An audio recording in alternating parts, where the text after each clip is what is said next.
The rain tapped softly against the roof, but inside the mansion the silence hid something far more dangerous. She lived hidden behind routines until a mark on her skin made him stop pretending. Since then, every glance is a suspicion, every word a trap, and if he discovers the truth, there will be no turning back. Chapter 1. The muffled sound of rain against the windows of the imposing Stonehaven mansion seemed to mark every second that Hope Miller needed to remain invisible. She had only been working as a housekeeper for 2 weeks at the property in Greenwich, Connecticut, a place so vast and silent that it seemed more like a museum than a home. The routine was simple: clean, organize, serve coffee at 7 o'clock in the morning, and avoid unnecessary conversations with the owner. But on that humid October afternoon, an almost imperceptible slip changed everything forever. Her hands trembled slightly as she bent down to pick up the towel that had fallen to the floor in the main study. Hope was 24 years old and possessed a natural beauty that needed no adornment: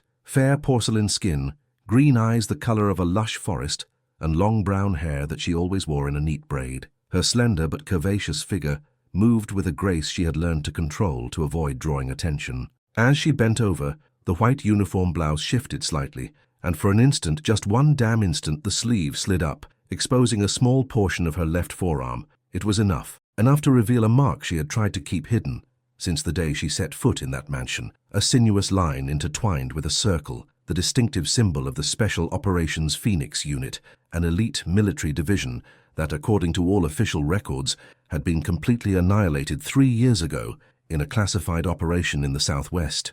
Alexander Harrison was sitting in his English leather armchair, reviewing financial documents for his mining companies, when his gaze casually lifted to the young woman cleaning his study. At 32 years old, Alexander was the heir to a fortune built on 3 generations of work in the mining and construction industry. His imposing physique, 6 feet 1 inch tall, an athletic build maintained by rigorous training, black hair combed neatly back, and blue eyes that seemed to dissect everything they saw, made him a presence that dominated any room. But when he saw that mark on Hope's arm, his world stopped. His blue eyes narrowed not because of her involuntary gesture, but because of the immediate recognition of that symbol that had been etched in his memory 3 years ago. The circle intertwined with the sinuous line, the mark of the Phoenix Unit, the same military unit from which his younger brother, Captain Robert Harrison, had disappeared during a counter-narcotics operation that had gone horribly wrong. Alexander's breathing became deeper, more controlled, as he had been taught during his years of military training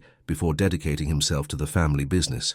His fingers tensed around the document he was holding, slightly wrinkling the high-quality paper. For 3 years he had sought answers about what had really happened on that mission. The official reports spoke of an ambush, lost communications, and no survivors. But there she was, cleaning his house, a woman who bore the mark of that supposedly extinct unit. Hope felt the weight of his gaze and quickly straightened up, adjusting the sleeve of her blouse with a movement that was meant to be casual but only confirmed Alexander's suspicions. Her cheeks flushed slightly, not from shyness but from the panic that began to take hold of her as she realized her mistake. "Do you need anything else, Mr. Harrison?" she asked in a controlled voice, though her heart was beating so fast she feared he could hear it in the silence of the study.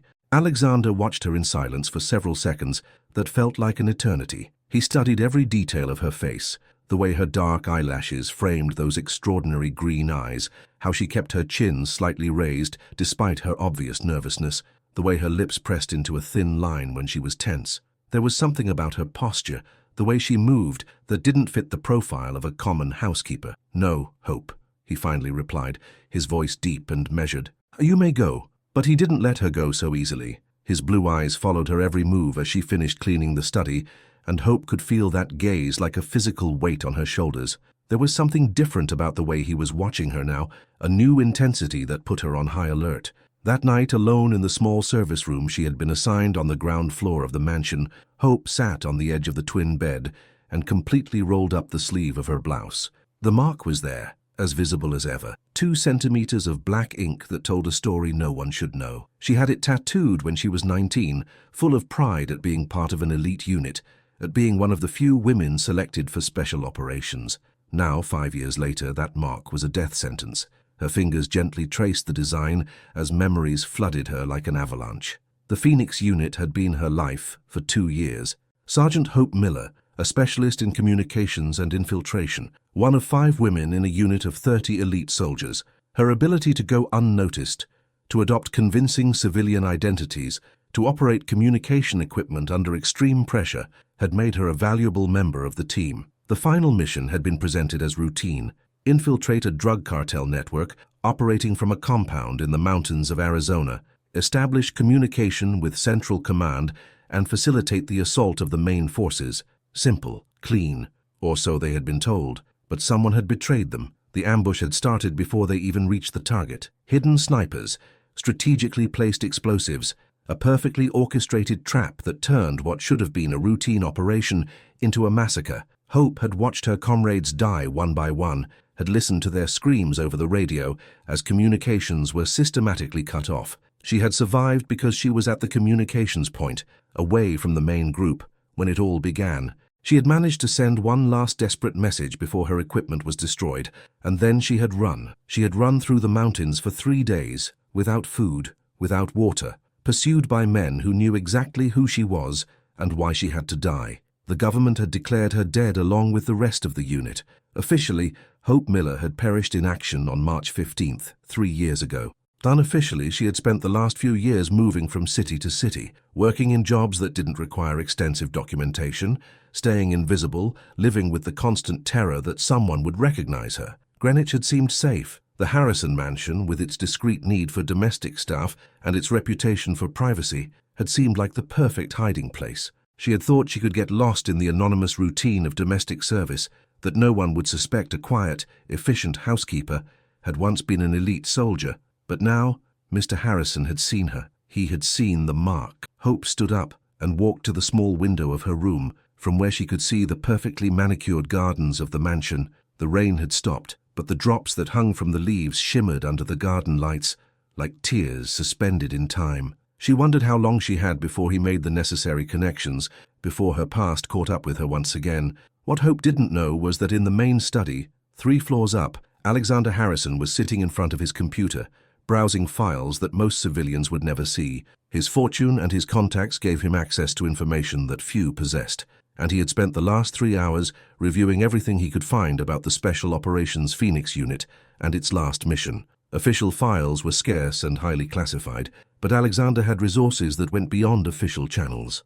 As the brother of one of the fallen soldiers, he had developed a network of military contacts who had provided him with pieces of the puzzle that the government preferred to keep hidden. The Phoenix unit had been betrayed, that was clear. Someone with access to classified information had sold the details of the mission to the cartels. What wasn't clear was whether there had been any actual survivors, and if there had, why the government had chosen to officially declare them dead. Alexander opened a folder he had kept for years, full of photographs, documents, and newspaper clippings related to his brother's death. Robert had been 5 years younger than him, a brilliant soldier who had chosen to serve his country over the comfort of the family business. His loss had left a void in the family that had never fully healed. Among the photographs was a group image of the Phoenix unit, taken 6 months before the fatal mission. 30 young, proud faces, full of life. Alexander had memorized every face in that photograph, had investigated the history of every fallen soldier. But now, for the first time, he focused on the 5 women in the group. And there she was.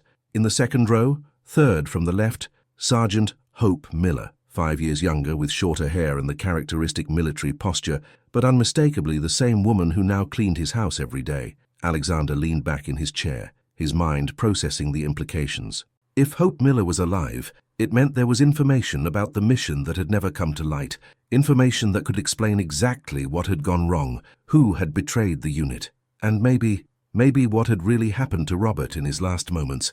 But it also meant she was in danger. If the government had declared her dead for some reason, if someone had orchestrated the cover-up of the mission, then the appearance of a living witness could be problematic for the wrong people. Alexander closed the folder and turned off the computer. He had decisions to make, but first, he needed more information, and the only way to get it was directly from the source. Tomorrow, he would have a very different conversation with his housekeeper. What neither of them knew was that hundreds of miles away, in a windowless government office in D.C., an alert had been activated. Automated surveillance systems had detected that someone with Alexander Harrison's resources had been accessing files related to the Phoenix unit. And when you have secrets worth millions of dollars, and bodies buried in places no one should find. Alerts like that aren't ignored. The storm that had started that afternoon in Greenwich was about to turn into a hurricane that would threaten to destroy everything they had both built to protect themselves. The past had returned, and it had no intention of staying buried any longer. Chapter 2. The next morning arrived with a deceptive clarity. The sun in Greenwich filtered through the linen curtains of the main dining room as Hope served the morning coffee with the mechanical precision she had perfected over the last 2 weeks. Her movements were controlled, elegant, but Alexander noticed the tension in her shoulders, the way she avoided his direct gaze, how her fingers clung a little tighter than necessary to the silver tray. "Hope," he said, as she prepared to withdraw silently, as she had done every morning before. She stopped, her back visibly tensing. "Yes, Mr. Harrison. Sit down, please." It was a simple request, but they both knew it wasn't a casual invitation. Hope turned slowly, her green eyes finally meeting his blue ones. For a moment, the air between them vibrated with a tension that had nothing to do with the difference in social classes and everything to do with deadly secrets. "That wouldn't be appropriate, sir," she replied in a controlled voice. "I have work to do." "The work can wait," Alexander retorted, his tone firm but not hostile. "What we need to discuss cannot." Hope felt her heart race. This was the moment she had feared since she realized her mistake the day before. She could run. She had always been good at running, but her legs seemed to have turned to lead. Besides, something in Alexander's expression didn't suggest an immediate threat, but something more complex that she couldn't decipher. She sat on the edge of the chair opposite him, maintaining the erect posture she had learned during her military years, though trying to hide it. Alexander immediately noticed that posture, too perfect for a common housekeeper, too military to be casual. "How long have you been dead, Hope?" he asked directly. The question hit her like a slap. Her eyes widened for a moment before she could control her expression, but that moment was enough to confirm Alexander's suspicions. "I don't know what you're talking about, Mr. Harrison," she replied, but her voice had a hollow quality that betrayed her words. Alexander got up from his chair and walked to the window that overlooked the gardens. For several minutes, silence stretched between them like a minefield. When he finally spoke, his voice carried a weight she hadn't heard before. "My younger brother, Robert Harrison, was a captain in the Special Operations Phoenix unit. He died 3 years ago on a mission in Arizona. At least that's what I was told." He turned to look at her directly. "Along with every other member of the unit, including Sergeant Hope Miller." Hope's world reeled. Robert Harrison. Captain Robert Harrison. She remembered that name. She remembered his face. A serious, dedicated young officer who always cared about his soldiers, who had died along with the others when everything went to hell. She began, but the words caught in her throat. "He told me about you once," Alexander continued, his voice softening slightly. "He said there was a sergeant in his unit who was the best in communications he had ever seen, that she could make any equipment work under any circumstances, that she was so good at infiltration that sometimes he forgot she was there when she adopted a civilian identity." Unshed tears burned in Hope's eyes. Robert had been a good officer, one of the few who had treated her as an equal soldier, without condescension or favoritism. "He also said," Alexander continued, "that if something went wrong on a mission, she would be the most likely to survive, because she was the smartest at staying invisible." "He shouldn't have talked about classified operations," Hope murmured, the words coming out automatically from years of security training. "Ah," Alexander smiled sadly, "but he did, because he trusted me, and because he was proud of his unit. Especially proud of the only woman who had managed to earn the absolute respect of 30 elite soldiers." Hope closed her eyes, allowing memories to wash over her for a moment. Robert laughing during training, Robert comforting younger soldiers after difficult missions, Robert giving her clear orders, and trusting that she would carry them out without hesitation. "How did he die?" she asked finally, her voice barely a whisper. The question hit Alexander like a punch to the gut. He realized he had been waiting for her to tell him that, for her to give him the answers he had been searching for 3 years. "That's what I was hoping you would tell me," he replied. "The official reports are scarce, ambush, lost communications, no survivors. That's the extent of what I've been told." Hope opened her eyes and looked at him directly for the first time since the conversation had begun. She saw pain there, real, deep pain that he had been carrying for years, pain that matched her own. "Why haven't you turned me over to the authorities?" she asked. "Which authorities?" Alexander retorted. "The same ones who declared a woman who is obviously alive dead? The same ones who have been giving me evasive answers about my brother's death for 3 years? Hope studied his expression, looking for signs of deception, of manipulation. She had learned to read people during her years of survival, and what she saw in Alexander was genuine: pain, confusion, and a desperate need for answers. "Mr. Harrison," she began carefully, "there are things about that mission that you are better off not knowing, things that could put you in danger." "I've been in danger since the moment I was born with this last name," he replied dryly. "My family controls enough mining resources to make certain powerful people uncomfortable. I've lived with bodyguards since I was 15. The difference is that now the danger could come from my own government." His words resonated with a truth that Hope immediately recognized. She had underestimated this man. She had assumed his wealth would make him naive about the darker realities of power. "The mission was a trap," she said finally, the words coming out of her as if they had been waiting 3 years to be released. "Someone with access to classified information sold the details to the cartels. They knew exactly when we were coming. They knew our routes. They knew our positions. It wasn't an ambush. It was an execution." Alexander sat down heavily in his chair, as if her words had confirmed his worst fears. "Robert, your brother died trying to evacuate the wounded," Hope replied, her voice strengthening with the truth. "When it became clear we had been betrayed, when the snipers started picking us off one by one, he could have saved himself. He was in a position that gave him cover, but he went back to try to save 3 soldiers who had fallen in open ground." The tears that Alexander had held back for 3 years finally appeared in his eyes. "Did you see him die?" "Yes," Hope whispered. "A sniper's bullet. It was instantaneous. He didn't suffer." She paused, struggling with her own emotions. His last words were for someone to make sure his family knew he had died as a soldier, doing his duty. The silence that followed was different from the one before. It was a silence of shared pain, of recognized loss, of truths finally spoken after years of unanswered questions. "Why did you survive?" Alexander asked finally, without accusation in his voice, only genuine curiosity. "Because I was the communications operator," Hope explained. "I was in a separate position from the main group, establishing links with Central Command. When the attack started, I tried to coordinate the defense by radio, but it was obvious we were outnumbered and outpositioned. I managed to send one last emergency message before they destroyed my equipment, and then I ran." "Where to?" "Into the mountains.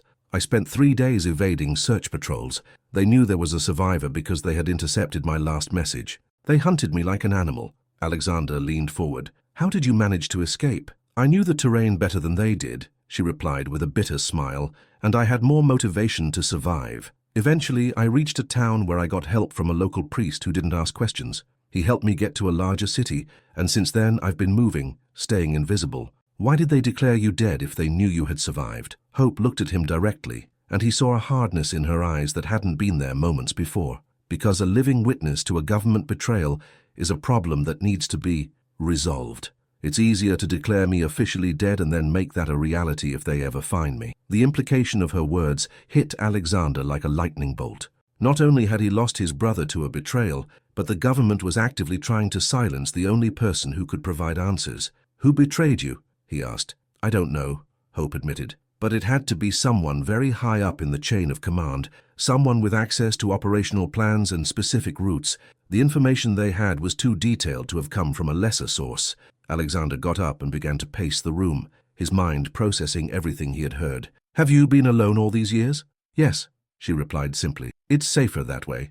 Anyone I form a connection with could become a target or a threat to my safety." "And now what?" he asked, stopping in front of her. "Now that I know who you are?" Hope stood up, and for the first time since she had started working at the mansion, she allowed her real military posture to show, shoulders back, chin up, the commanding presence she had developed during years of training. "Now I'm leaving," she said firmly. "You have been very kind to me, Mr. Harrison, and I am so sorry for your loss. Robert was a good man and a good officer, but my presence here puts you in danger, and I can't allow that." "What if I don't want you to leave?" Alexander asked, surprising himself with the intensity of his response. Hope looked at him with genuine surprise. "Why would you want a fugitive to stay in your house?" "Because," Alexander said, "you are the only real connection I have to my brother, because you have been alone for 3 years, and no one should carry that kind of weight without help. And because," he paused, searching for the right words, "because something tells me that together we could find answers that neither of us can find alone." Hope felt something unfamiliar stirring in her chest. For 3 years she had lived without trusting anyone, without forming connections, without allowing herself to feel anything deeper than basic survival. But there was something about Alexander, in the way he had listened to her story without judging her. in how he had honored his brother's memory, that made her consider the impossible possibility of not being alone. "The people who are looking for me won't stop," she warned him. "And if they discover that you have information about the Phoenix unit, you will become a target too." "Hope," Alexander said, and the way he pronounced her name, not as an owner speaking to an employee, but as an equal speaking to an equal, made something melt inside her. "I have spent the last 3 years feeling powerless about my brother's death. For the first time since then, I feel like I can do something about it. Don't ask me to give that up." She studied him for a long moment, seeing in him a determination that matched her own. Finally, she nodded slowly. "If I'm going to stay," she said, "we need to establish some rules. First, no one else can know who I really am. Second, we need to upgrade the security of this house. And third," she paused, "you need to understand that if things get dangerous, I'm going to do whatever is necessary to keep you safe, even if that means disappearing without warning." Alexander extended his hand to her. "Deal." When Hope took his hand to shake it, they both felt something more than a business agreement. It was the beginning of an alliance that would change both their lives, but also the first step toward something deeper and more dangerous than either of them was prepared to face. What they didn't know was that 1,000 miles away, in a windowless office in D.C., a man in an expensive suit was reviewing reports of suspicious activity. The name Alexander Harrison had appeared in several surveillance systems related to searches about the Phoenix unit, and when you have 3 years invested in keeping certain dead people dead, searches like that require immediate attention. Chapter 3. The next 2 weeks passed with a superficial normality that fooled everyone except the two protagonists of this dangerous charade. Hope maintained her routine as a housekeeper during the day, but the evenings had transformed into something completely different. After the rest of the staff left, she and Alexander would meet in the study to exchange information, plan, and slowly begin to build an investigation that they both knew could cost them their lives. Alexander had installed additional security systems without alarming his regular staff. Discrete cameras, perimeter motion sensors, and an encrypted communication protocol that Hope had designed using her military knowledge. To the outside world, they were still boss and employee. In private, they had become partners in a search for justice that transcended the class differences that once seemed insurmountable. It was during those evenings that Alexander had begun to see the real woman behind the mask of survival that Hope had perfected. When she talked about military tactics or analyzed classified documents he had obtained through his contacts, her intelligence shone with an intensity that captivated him. Her hands, which during the day handled rags and cleaning products, moved over maps and photographs at night with a surgeon's precision. "The betrayal came from here," she had said one evening, pointing to a specific point in the military organizational chart they had built together. Someone with direct access to the Pentagon's operational plans, but also with enough connections to coordinate with the cartels without arousing suspicion. Alexander had watched the concentration on her face as she worked, the way her brown hair escaped from her braid when she leaned over documents, how she bit her lower lip slightly when she was deep in thought. He had begun to notice things that had nothing to do with the investigation, the way her green eyes lit up when she found a promising clue, how her cheeks flushed slightly when he paid her a compliment about her analytical work, the way she gradually relaxed in his presence. Hope, for her part, had begun to see something in Alexander that she hadn't expected, a genuine man behind the facade of wealth and power. When they worked together, she forgot that he was the heir to a fortune, and only saw someone who shared her search for justice for his fallen brother. She had begun to notice how he loosened his tie when he concentrated, how his blue eyes intensified when he talked about Robert, the way his large, capable hands moved with a delicacy when he handled the photographs of the unit. But it was in the 3rd week when everything changed. Hope was organizing the library when she heard raised voices coming from the main study. It wasn't unusual for Alexander to have business meetings, but something in the tone put her on alert. Her military instincts, which she had never managed to suppress completely, screamed that there was danger. She moved silently toward the ajar study door, using the silent movement techniques she had once used to infiltrate enemy territory. What she heard made her blood run cold. "We're not here to threaten you, Mr. Harrison, but certain searches have come to the attention of some very important people in the government." The voice belonged to an older man, with an accent that Hope recognized as belonging to the D.C. establishment. She risked a quick look through the crack in the door and saw 2 men in dark suits sitting opposite Alexander. One was older, bald, with a presence that screamed government authority. The other was younger, but there was something in his eyes that immediately put her in combat mode. "I didn't know that investigating my brother's death was a problem for the US government," Alexander replied, his voice controlled, but with an edge of steel that Hope hadn't heard before. "Your brother died heroically serving his country," retorted the older man, who had introduced himself as General Francis Moore. "The specific details of classified military operations are not for public interest, regardless of family connections. The specific details include the fact that my brother and 30 American soldiers died in what appears to have been a betrayal," Alexander countered, and Hope felt a mix of pride and terror listening to him defend Robert's memory. The younger man leaned forward. "Mr. Harrison, conspiracy theories can be dangerous, especially when they involve serious accusations against the US government. Is that a threat, Commander Wilson?" Alexander asked, using the name the man had given when he introduced himself. "It's friendly advice," General Moore intervened. "Your family has an excellent reputation in this region.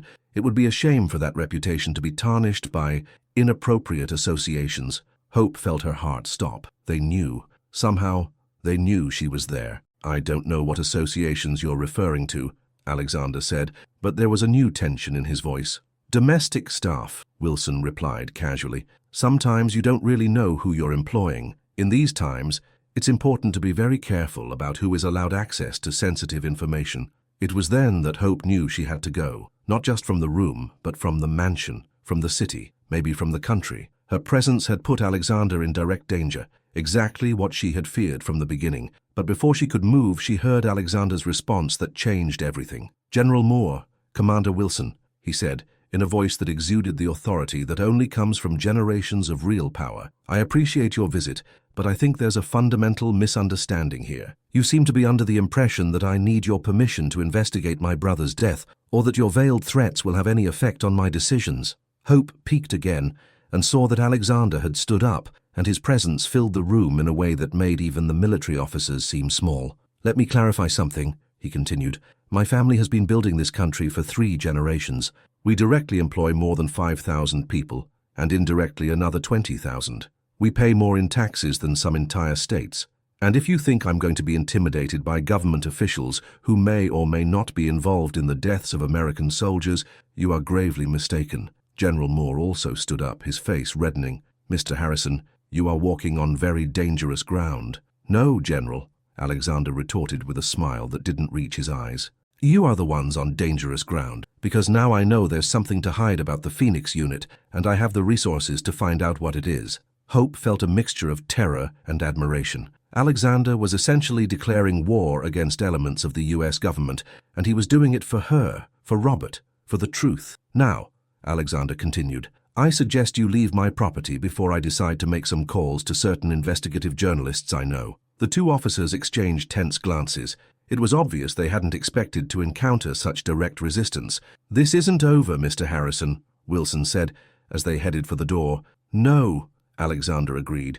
"It's just begun." Hope waited until she heard the sounds of the cars pulling away before she came out of her hiding place. When she entered the study, she found Alexander standing by the window, his hands clenched into fists, his breathing slightly accelerated from the adrenaline of the confrontation. "Did you hear everything?" he asked without turning around. "Enough," she replied. "Alexander, you have to understand what you just did. You just declared war against people who have killed for less." He turned to look at her, and there was something in his eyes that hadn't been there before, a fierce determination that went beyond the search for justice. "Do you know what they told me the last time I officially asked about Robert's death?" he asked. "They told me he had died a hero, and that I should be proud and move on, that asking more questions would be disrespectful to his memory." Hope approached him, seeing the raw pain in his expression. "For 3 years I have lived with that answer," he continued. "For 3 years I have tried to honor his memory by being the son and brother I was supposed to be, by running the family business, by meeting social expectations. But now I know that he died because of a betrayal, and that the same people who betrayed him are trying to silence the only person who can bear witness to the truth." "Alexander," Hope began. "No," he interrupted her, stepping closer to her until they were only a few inches apart. "Don't ask me to back down. Don't ask me to ignore this.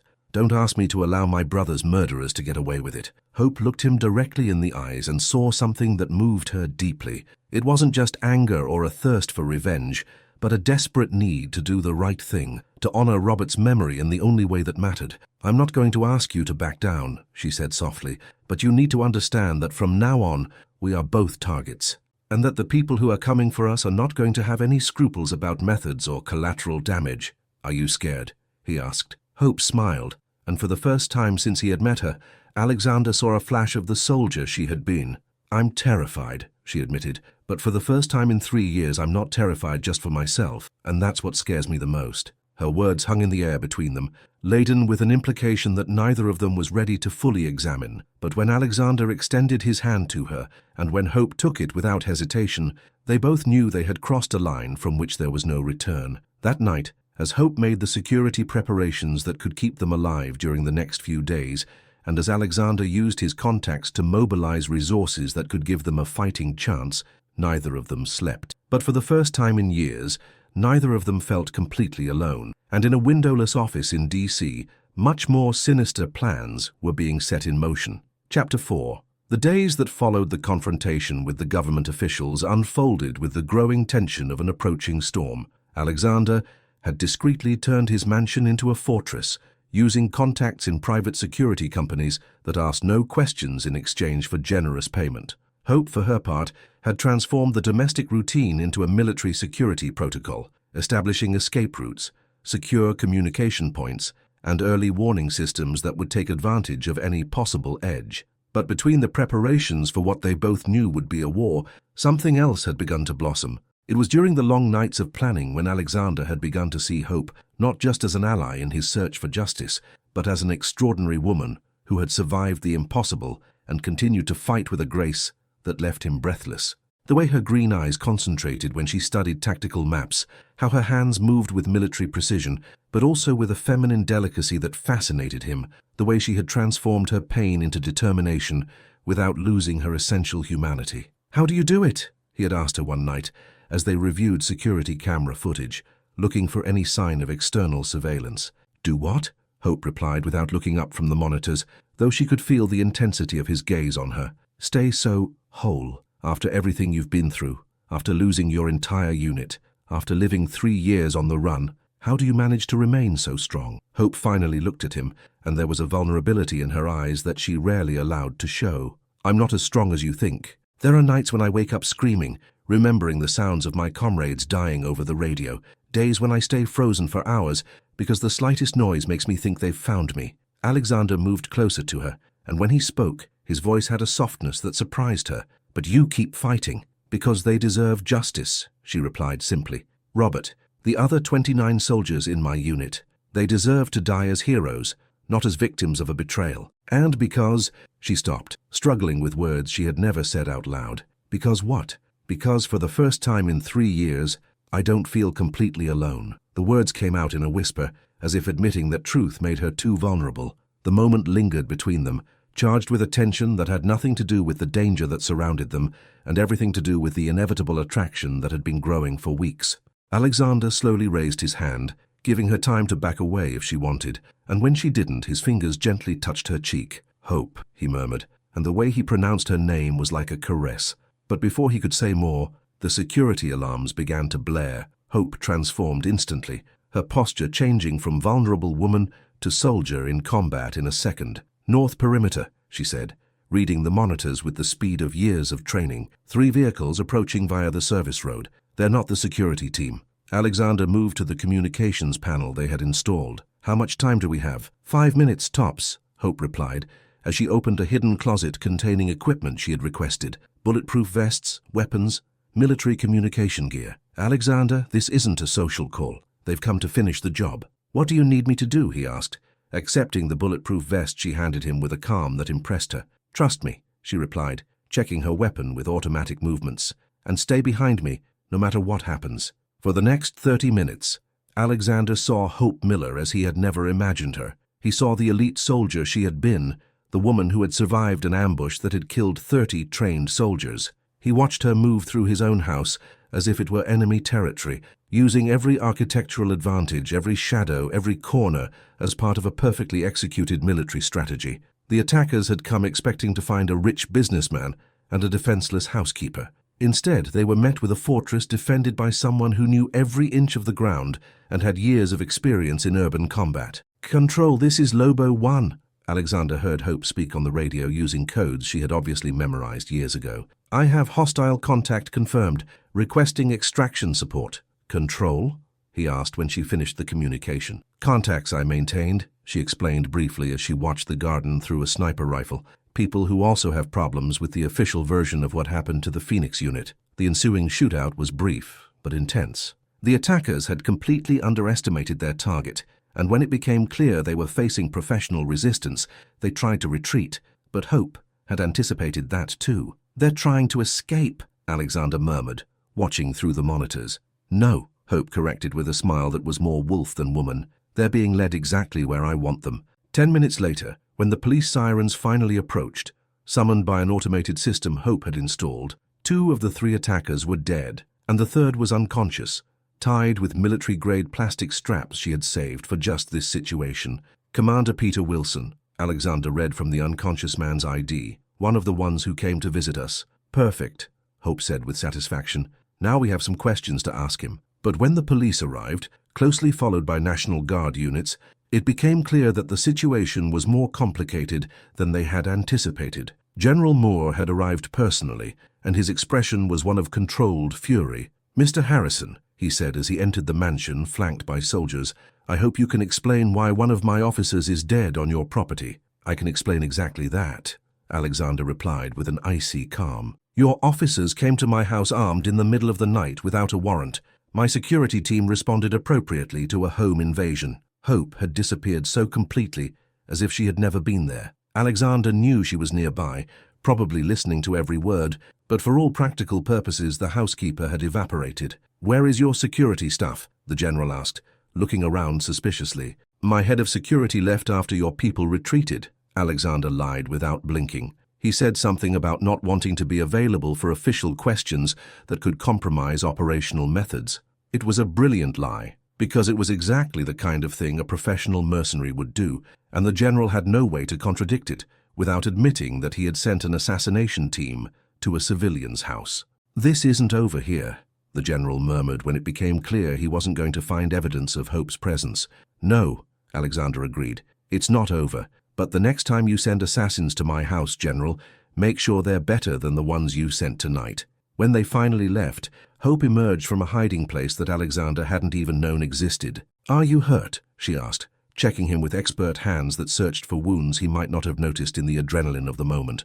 "I'm fine," he replied, but when she touched his arm where a bullet had grazed his shirt sleeve, he realized how close he had been to actually being wounded. "Alexander," she said, and there was something different in her voice. "This changes everything. It's no longer just about finding the truth. Now they are actively trying to kill us.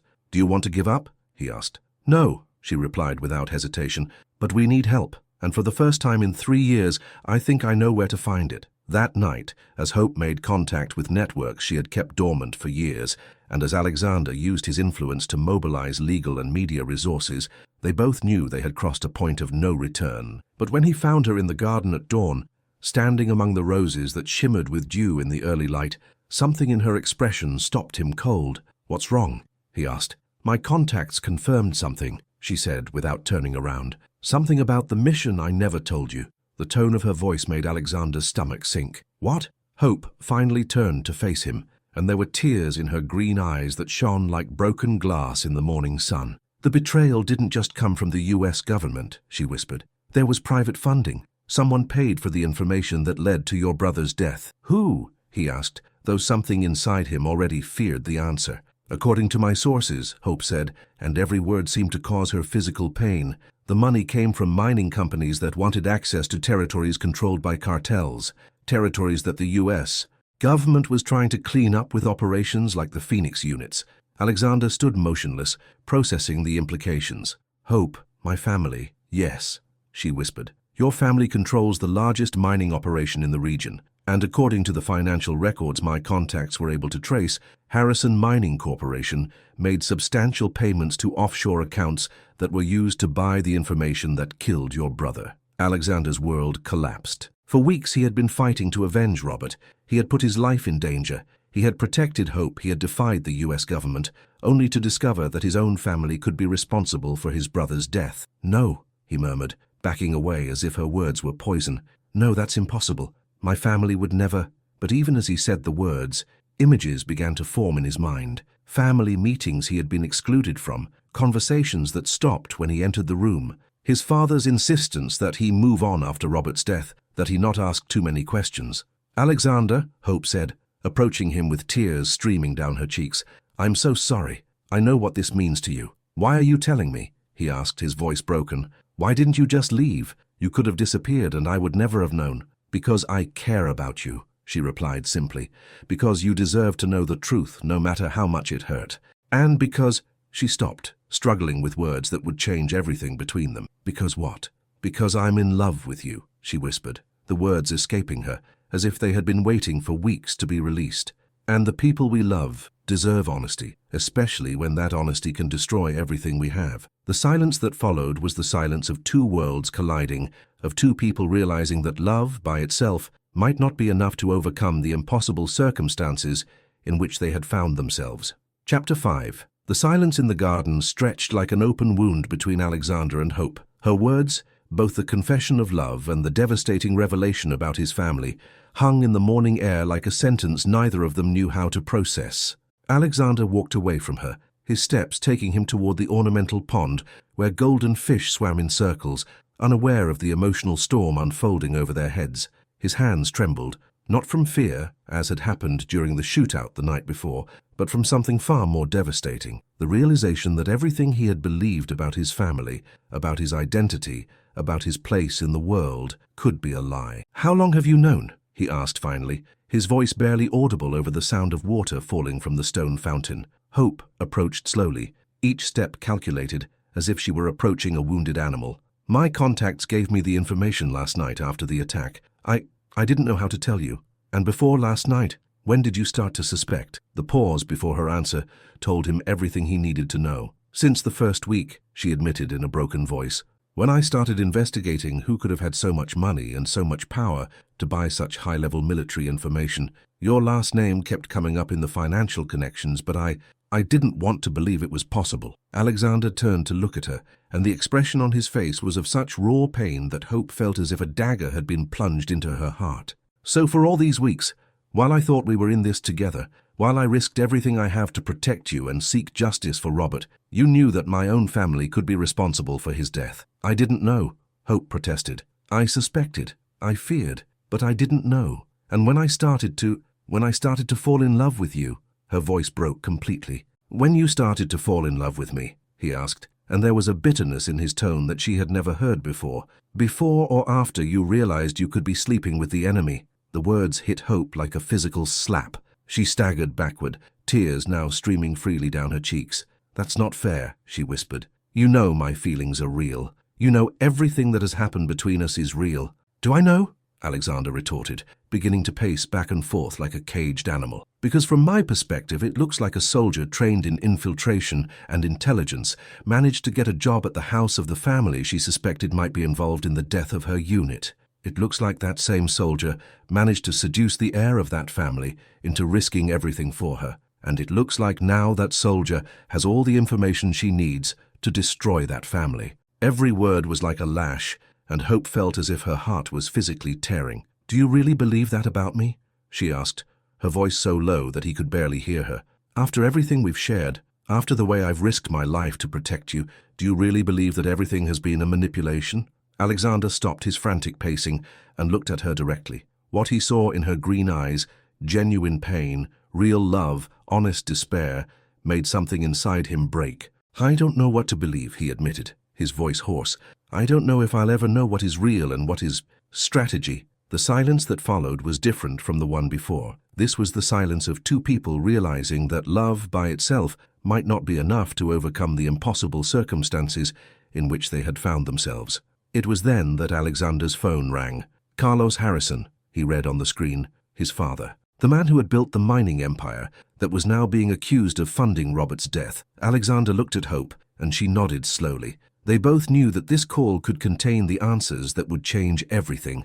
"Dad," he answered, activating the speakerphone so Hope could listen. "Alexander, I need you to come to the main office immediately," said the older voice, and there was a tension in it that neither of them had ever heard before. "And come alone." "What's this about?" "Not over the phone, but son, I know about your investigation.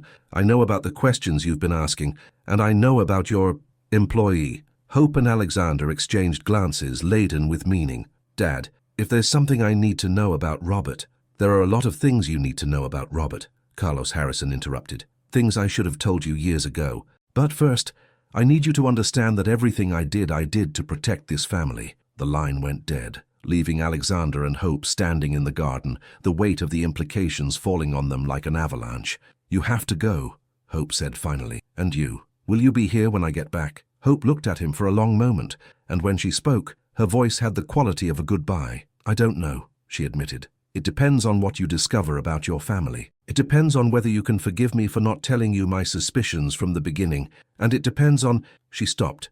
"Depends on what?" "It depends on whether you still look at me with love or with disgust when you know the whole truth." 2 hours later, Alexander found himself in the executive office of Harrison Mining Corporation, a glass and steel building in the heart of the Greenwich financial district that had been his second home for his entire life. But now every familiar detail, the family photographs on the walls, the industry awards, the maps of the mining operations, felt like evidence in a trial he didn't know was taking place. Carlos Harrison was 68 years old, but he looked to have aged a decade in the last few days. His hair, once as completely black as Alexander's, now showed silver strands that hadn't been there the week before. His eyes, the same intense blue that his son had inherited, were tired in a way that went beyond physical fatigue. "Sit down, Alexander," he said when his son entered the office, gesturing to the leather chairs that had been the scene of thousands of family and business meetings over the years. "I'd rather stand," Alexander replied, and his father immediately recognized the tone. It was the same one Robert had used when he was preparing for a confrontation. Carlos sighed deeply. "I know you've been investigating your brother's death. I know you have sources of information that have been providing you with details about the Phoenix unit." "Sources of information?" Alexander repeated.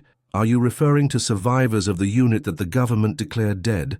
"I'm referring to Hope Miller," Carlos said directly, "the woman you've been protecting in your house. The woman who, according to my reports, is a highly trained soldier who survived a military operation that went horribly wrong." Alexander felt his blood run cold. "How do you know her name?" "Because," Carlos said, getting up and walking to the window that offered a panoramic view of the city, "I was the one who paid for the information that led to Robert's death." The words fell into the office like bombs, each syllable exploding in Alexander's mind with a force that left him physically reeling. "What?" he whispered. Carlos turned to his son, and there were tears in his eyes that he hadn't shed since Robert's funeral. "The Phoenix unit was investigating drug trafficking routes that ran directly through our most remote mining operations," he explained, his voice trembling. "Robert contacted me directly, told me there was evidence that some of our field supervisors were being bribed to allow the passage of drugs through our properties." Alexander sat down heavily, his mind struggling to process what he was hearing. "Your brother was a good soldier, but he was also naive," Carlos continued. "He thought he could clean up the corruption by exposing everyone involved, regardless of the consequences. He didn't understand that there are bigger forces at play, that some battles can't be won with military honor. So you sold him out," Alexander said, his voice flat with shock. "I tried to protect him," Carlos corrected fiercely. "I contacted my acquaintances in the government, people I had done business with for decades. I told them Robert was asking dangerous questions, that they needed to reassign his unit before he got into trouble he couldn't handle." "And what did they do?" Carlos slumped into his chair, suddenly looking every one of his years and more. "They assured me that the situation would be handled discreetly. They told me Robert would be transferred to a safer operation, that the investigation would be directed away from our operations. But that's not what happened." "No," Carlos admitted. "What happened was that the information I provided was sold to the cartels. The Phoenix unit's operation was compromised from the start, and my son died because I tried to protect him." Alexander stood up abruptly, walking to the window, needing to put physical distance between himself and his father's words. "How long have you known?" he asked. "Since the day after Robert's funeral," Carlos replied. "My contacts informed me exactly what had gone wrong. They told me there had been unforeseen complications with the information I had provided." "And you didn't say anything? For 3 years you didn't say anything. What was I supposed to say?" Carlos exploded, also getting up. "Was I supposed to admit that my attempt to protect a son had resulted in his death? Was I supposed to destroy this family by confessing that I had been responsible for killing the only family member who truly had honor? The words echoed in the office like echoes of a tragedy that had been unfolding for years.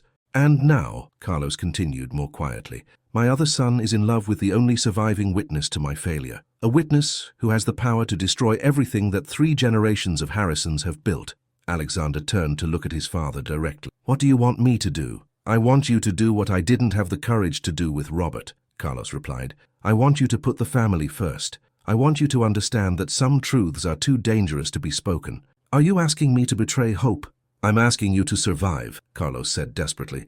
I'm asking you not to make the same mistakes that killed your brother. Alexander looked at his father, the man who had been his hero his entire life, who had built an empire from scratch, who had taught his children about honor and responsibility, and saw a stranger. He saw a man who had made decisions that had cost 30 lives and who had lived with that guilt for 3 years. Dad, he said finally, I'm going to do exactly what Robert would have done. What does that mean? It means I'm going to do the right thing, no matter the cost. Carlos closed his eyes, as if his son's words were a death sentence. Then, I have lost both my sons, he murmured. Alexander walked toward the door, but stopped before leaving. No, he said without turning around. Robert died because he tried to do the right thing and was betrayed by the people he trusted. I'm going to do the right thing, but I'm not going to make the mistake of trusting the wrong people. When Alexander left the office, Carlos Harrison was left alone with the weight of 3 years of secrets and the certainty that his second son was about to follow the same path that had killed the first. But what neither of them knew was that the conversation had been monitored by the same government forces that had orchestrated Robert's death, and that now, with the evidence of Carlos Harrison's involvement in the Phoenix unit tragedy, they had exactly the leverage they needed to control the Harrison family forever, or to destroy it completely. Chapter 6. When Alexander returned to the mansion, he found Hope standing in the main foyer with a small suitcase at her feet. She had changed out of her housekeeper uniform into dark jeans, a simple white blouse and combat boots that revealed more of her true identity than any words could have. Her brown hair was down for the first time since he had met her, framing her face with natural waves that made her look younger and more vulnerable. Are you leaving? He asked, though the answer was obvious. It's for the best, she replied without looking at him directly. Now that you know the truth about your family, my presence here will only complicate things. Alexander approached slowly, noticing how she tensed slightly with each step he took. What if I don't want you to leave? How can you say that? Hope exploded, finally raising her green eyes to meet his blue ones. Your father admitted that he was responsible for Robert's death. Your family is exactly what we suspected it was. How can you look at me and not see the woman who has been investigating ways to destroy everything your family has built? Because when I look at you, Alexander said, stopping just a few inches from her, I don't see a soldier on a mission of revenge. I see a woman who has survived the impossible, who has carried secrets that would have destroyed less strong people, and who had the courage to tell me the truth, even knowing that it could destroy any possibility of a future between us. Hope felt her defenses begin to crumble. Alexander, your father, my father, he interrupted her, made decisions that resulted in the deaths of 30 American soldiers, including his own son. Those decisions were his, not mine, and the consequences of those decisions will be his too, not mine. What does that mean? Alexander took her hands, and when she didn't pull away, he felt something inside his chest ease for the first time since the conversation in the garden that morning. It means that this afternoon I contacted my lawyers and transferred legal control of all my personal properties to an independent trust. It means I resigned from my position at Harrison Mining Corporation, and it means that tonight, Maria Elena Vasquez of CNN is going to receive a complete file with all the evidence we have collected about the Phoenix unit, including my father's recorded confessions about his involvement in the tragedy. Hope looked at him in astonishment. You recorded your father? Every word, he confirmed, because I understood that the only way to honor Robert's memory was to make sure the complete truth came to light, no matter who it protected or who it destroyed. Alexander, she whispered, do you understand what this means? Your family is going to disown you, your social position, your fortune, everything you've known, everything I've known, he interrupted her softly, has been built on the blood of 30 American soldiers, including the blood of my brother. I don't want anything that has that kind of foundation. Hope felt tears begin to form in her eyes. And what are you going to do? Who are you going to be without all that? Alexander smiled, and it was the first genuine smile he had shown since she had revealed her suspicions about his family. "I'm going to be the man who loves Hope Miller," he said simply. "I'm going to be the man who is going to spend the rest of his life making sure you never feel alone or unprotected again. I'm going to be the man who is going to build something new, something clean, something that honors Robert's memory instead of tarnishing it." "What if I can't be that woman?" Hope asked, her voice broken by emotion. "What if I've been damaged for too long, if I've lived with too many secrets, if I don't know how to be normal?" "Then," Alexander said, raising his hands to frame her face, "we'll learn together, because I don't know how to be normal either. All my life, I've been the Harrison heir, the man who was going to continue the family legacy. I've never just been Alexander, but with you, I discovered who I really am when I'm not playing a role." Hope closed her eyes, feeling the tears run down her cheeks and onto his hands. "I love you," she whispered. "I love you so much it terrifies me. For 3 years my only goal was to survive. I never thought there would be a place in my life for something like this." "And now?" he asked. "Now," she said, opening her eyes and looking at him directly. "I want to try to live. I want to try to build a life with you, if we can find a way to do it." Alexander kissed her then, and it was the first real kiss between them. Not the result of adrenaline or extreme circumstances, but the pure expression of love between two people who had found something true in the midst of the most absolute chaos. When they separated, he rested his forehead against hers. "Hope Miller, will you marry me?" he asked. She laughed, a sound he hadn't heard before, genuine laughter, without shadows of pain or fear. "Alexander Harrison is proposing to me in the foyer of the house where I work as a housekeeper. Ex-housekeeper," he corrected her. "And yes, that's exactly what I'm doing." "Then yes," she replied, "but only if you understand that we're probably going to have to run for our lives at some point, and that our honeymoon might include identity changes and moves to countries without extradition treaties." "You know what?" Alexander said, lifting her into his arms until her feet didn't touch the ground.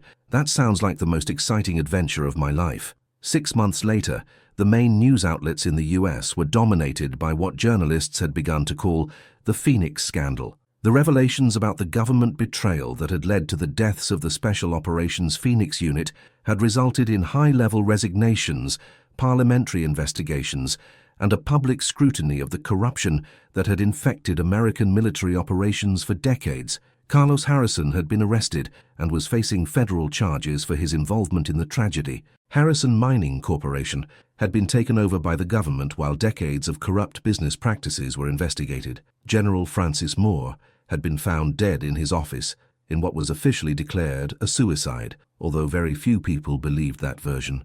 And in a small house in Santa Fe, New Mexico, Alexander and Hope Harrison, she had insisted on taking his last name as an act of symbolic transformation, were planting a garden. "Do you think the roses will grow well here?" Alexander asked, watching how his wife's expert hands worked the soil with a delicacy that still fascinated him. "They'll grow perfectly," Hope replied, looking up at him with a smile that had gradually replaced the shadows that once inhabited her green eyes.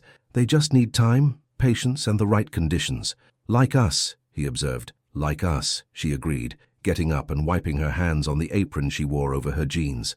"Do you ever regret it?" It was a question she asked occasionally, and he knew it came from a deep insecurity about the price he had paid for choosing her over his family. "Never," he replied without hesitation, as he always did. "Do you ever regret it? Falling in love with you?" she asked. "Never. Not telling you my suspicions from the beginning, every day." It was a conversation they had had many times, and one they would probably have many more times. The process of healing, they had discovered, was not linear or simple. "Hope," he said, taking her soil-stained hands in his, "we've talked about this. There was no right way to handle that situation. You did what you thought was best with the information you had. What if I had been wrong about your family? What if my suspicions had destroyed our relationship for no reason? But you weren't wrong," he reminded her gently. "And even if you had been wrong, you would have been acting with integrity. That's what matters." Hope smiled, allowing the guilt to fade once more. It was a daily job, this process of allowing herself to be happy after years of survival. "Do you know what today is?" he asked, changing the subject to something lighter. "Wednesday," she replied, confused by the question. "It's the day," he said with a mysterious smile, "that Michael finishes his first semester at the University of New Mexico and Paige receives her high school diploma." Hope's eyes lit up. Her younger siblings, whom she had lost contact with for years due to her need to stay hidden, had been located through the journalistic investigation that followed the scandal. The reunion 6 months ago had been one of the most emotional moments of her life. Alexander had insisted on paying for both of their educations, despite his own financial situation now being considerably more modest than before. He had kept enough money from his personal assets to live comfortably, but it was a far cry from the obscene wealth that had characterized his previous life. "Are they coming for dinner?" she asked hopefully. "They're coming for dinner," he confirmed. "And they have news." "What kind of news?" "The kind of news that's probably going to make you cry happy tears," he said, hugging her from behind as they both looked at the garden they were building together. That night, around the simple wooden table in their small but warm kitchen, Michael and Paige shared their news. Michael had been accepted into a mechanical engineering program with a full scholarship, and Paige had decided to study communications, inspired by her sister's story. "I want to tell stories like yours," Paige told Hope as they washed the dishes after dinner. "Stories about people who survive impossible things and find ways to be happy again." "It's an important job," Hope replied, hugging her younger sister. "Stories of survival give hope to other people who are going through difficult times." Later that night, when Michael and Paige had gone back to their university dorms, Alexander and Hope sat in their small backyard, watching the stars that shone more clearly in the provincial sky than in the urban sky of Greenwich. "Do you know what I'm thinking about?" Hope asked, snuggled against his side on the small garden sofa they had bought at a local market. "What?" "That a year ago, if someone had told me I would be married, living in a house with a garden, with my siblings studying in college, and completely in love with a man who sacrificed everything to do the right thing, I would have thought I was hallucinating. And now?" he asked, kissing the top of her head. "Now I think that sometimes life surprises you," she replied. "Sometimes just when you think there's no hope, that there's no way for things to get better, something changes. Someone comes into your life and reminds you that you deserve to be happy." "Hope," Alexander said softly. "Yes, there's something I've never told you." She straightened up to look at him, a slight concern crossing her face. "What?" "The day I met you, when you walked into the hotel soaked from the rain. It wasn't the first time I had seen you." "What do you mean?" Alexander smiled, and there was a tenderness in his expression that immediately reassured her. "I had been walking through the Old Town Market for weeks, trying to decide if I had the courage to ask direct questions about Robert. I saw you several times at your flower stand, and I always thought there was something special about you. The way you treated customers, how you created those beautiful arrangements, the grace with which you moved. I was already intrigued before I knew who you really were." Hope looked at him in astonishment. "Why did you never tell me?" "Because I wanted you to know that my feelings for you have nothing to do with what you represent, for my search for the truth about Robert," he explained. "I wanted you to know that I fell in love with Hope the florist before I met Hope the soldier." Tears began to form in her eyes. "Really?